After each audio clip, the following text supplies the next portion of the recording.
Bonjour frères et sœurs, bienvenue de retour dans cette discussion, interaction que Jésus a eue avec la foule.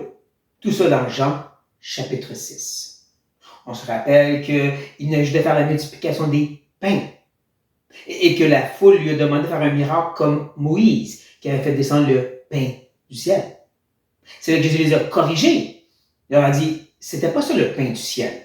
Mon Père vous donne le vrai pain du ciel. Ce qu'ils ont mal compris.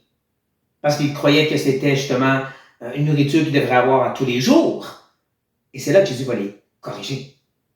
Ce qu'il va dire en retour amène des paroles un peu controversées. Des débats, si vous voulez. Qu'on va chercher à ne pas trop rentrer dedans et juste laisser les paroles du Seigneur parler pour elles-mêmes. Ceci dit, voici la réponse de Jésus. Jésus leur dit, « Je suis le pain de vie. Celui qui vient à moi n'aura jamais soif, n'aura jamais faim. Et celui qui croit en moi n'aura jamais soif. » Ne manquez pas la première expression, « Je suis ». Vous avez déjà entendu parler des 7 « Je suis » dans Jean. C'est un terme qui est le nom de Dieu. Je suis celui qui est. Et que Jésus utilise à quelques reprises. Je suis le bon berger, je suis le pain de vie. Encore, dans le contexte où est-ce qu'on parlait de pain. Mais déjà, il se présente comme la divinité. Mais tout de suite, il veut le prouver, comme il fait avec Nicodème.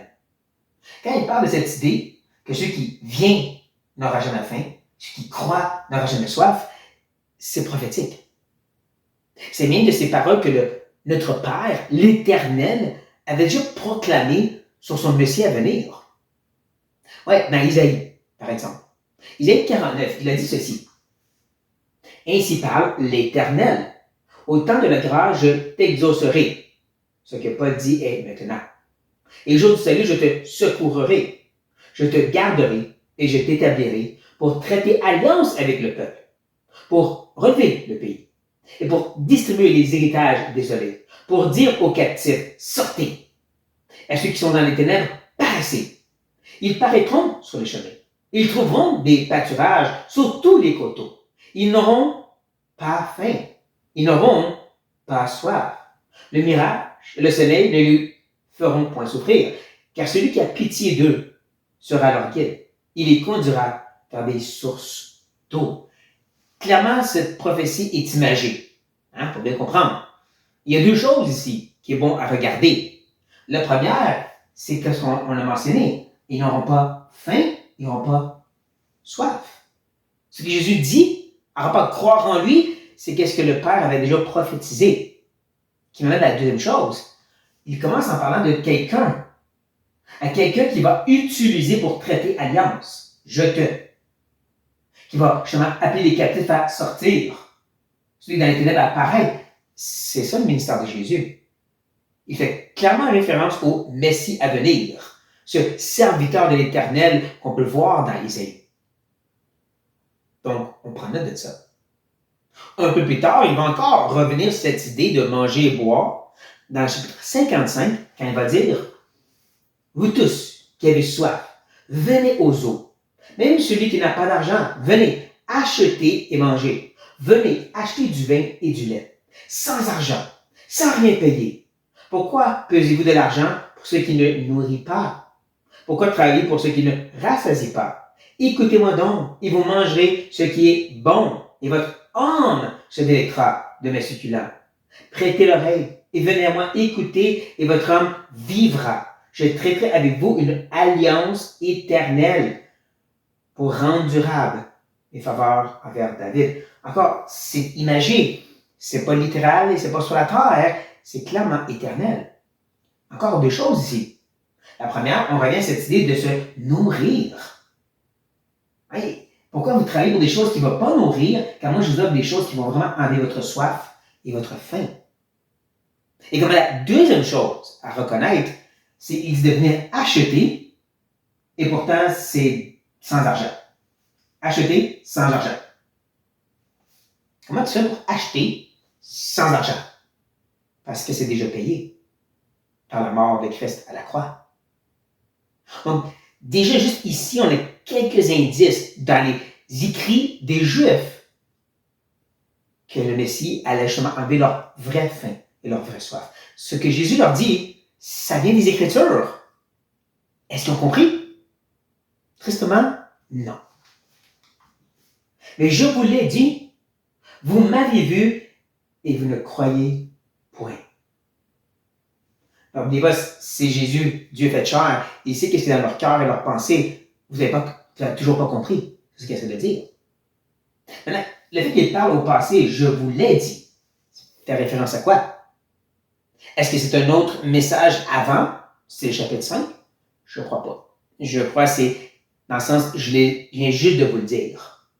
Je viens juste de vous mentionner au début de la conversation. Hein, au début, il a dit justement, vous êtes venus à moi pour du pain, et pas parce que vous avez vu, perçu les miracles, les signes. Et qu'est-ce qu'il voulait dire? C'est ça, je crois, à quoi il fait référence.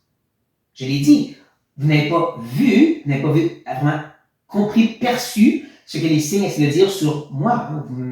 Vous m'avez vu et vous ne croyez point. Vous n'avez pas vu ce que les signes pointaient vers moi et vous ne croyez toujours pas. C'est ici que je vais expliquer pourquoi. Et c'est mon explication qui devient dérangeant pour certains. Donc, on va y aller tranquillement. Il explique en disant, tous ceux que le Père me donne viendront à moi, et je ne mettrai pas dehors celui qui vient à moi. Tous ceux, veut dire pas tous vont venir. C'est tous ceux que le Père me donne. Le Père donne certaines personnes à Jésus. C'est ce que Jésus dit. Et le Père, c'est lui la source, va donner au Fils certains.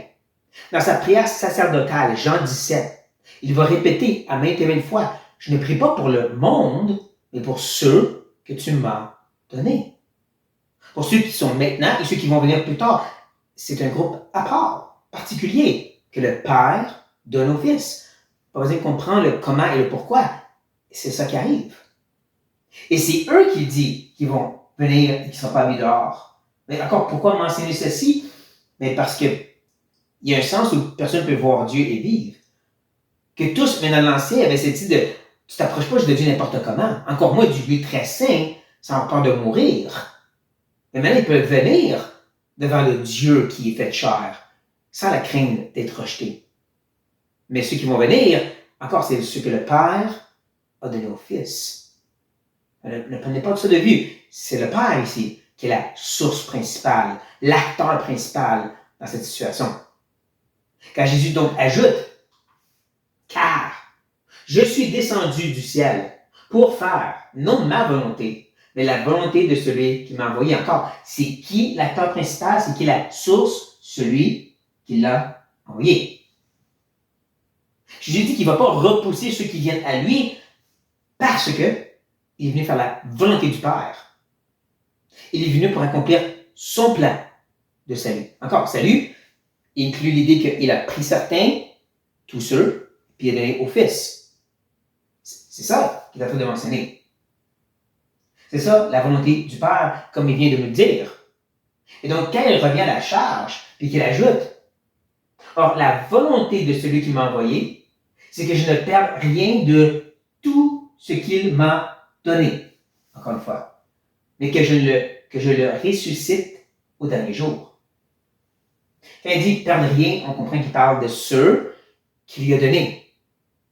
Que c'est eux qui vont ressusciter au dernier jour. C'est vraiment particulier. Qu'on l'aime ou non, c'est ça le langage que Jésus utilise. C'est ça la volonté de celui qui m'a envoyé.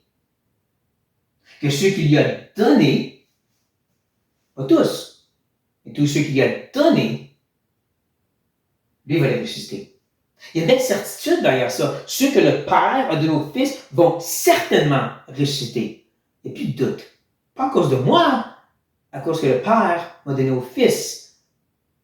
Que je suis venu à ce Fils pour être sauvé. C'est une œuvre de Christ. Comme lui a accompli tout à la croix, lui est celui qui va nous ressusciter aussi avec certitude. On voit encore, le Père est l'acteur principal. La certitude est donnée. Et donc, quand il termine, au moins pour aujourd'hui, en disant La volonté de mon Père, c'est que quiconque voit le Fils et croit en lui ait la vie éternelle. Et je le ressusciterai au dernier jour.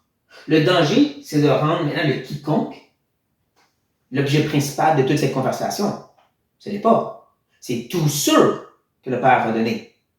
Que tous ceux que le Père a donnés, il va ressusciter.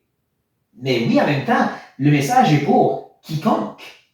Sauf que parmi ces quiconque, ça va être ceux qui voient le Fils, qui croient en lui, qui reconnaissent qu'il est le Sauveur et qu'ils ont besoin d'un Sauveur, qui reconnaissent qu'il est mort pour leurs péchés et qu'ils sont des pécheurs, et qu'ils croient en ça.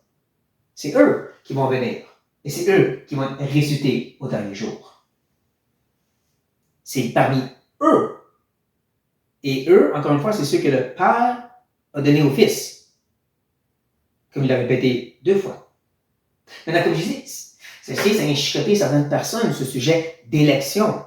Et on n'a pas la totalité de l'explication, et c'est mieux comme ça. Les choses cachées sont à Dieu. N'empêche, le message est pour quiconque. Nous, on est appelé à donner un message qui est général, un cri qui est pour tous. Reconnaissez que vous êtes pécheurs, que vous avez besoin d'un sauveur, et que c'est ça que Christ est venu faire, mourir pour ce péché-là, ce jugement. Et c'est ceux vraiment qui sont du Père, donnés au Fils, qui vont voir et croire. Moi, je ne sais pas c'est qui, mais je donne le message à tous. Repentez-vous et croyez. Croyez que Christ est mort pour vos péchés. Si vous le voyez, si vous croyez, amen, vous êtes frères et sœurs. Comme je dis, ça ne doit pas nous troubler, mais nous rassurer. Le message qu'on proclame ne dépend pas de comment qu'on le proclame, à quel point qu'on crie ou qu'on supplie les gens, ou si on a des bons arguments, ou on prie assez. Ça dépend du fait que le Père va les donner au Fils. Il y a cette certitude, ceux-là vont être ressuscités. Ceux-là vont voir et croire. Moi, je ne les connais pas. J'appelle le message pour quiconque. Que ce soit un encouragement pour nous, au lieu d'une source de division et de frustration, chers frères et sœurs. Sur cette note, soyez bénis.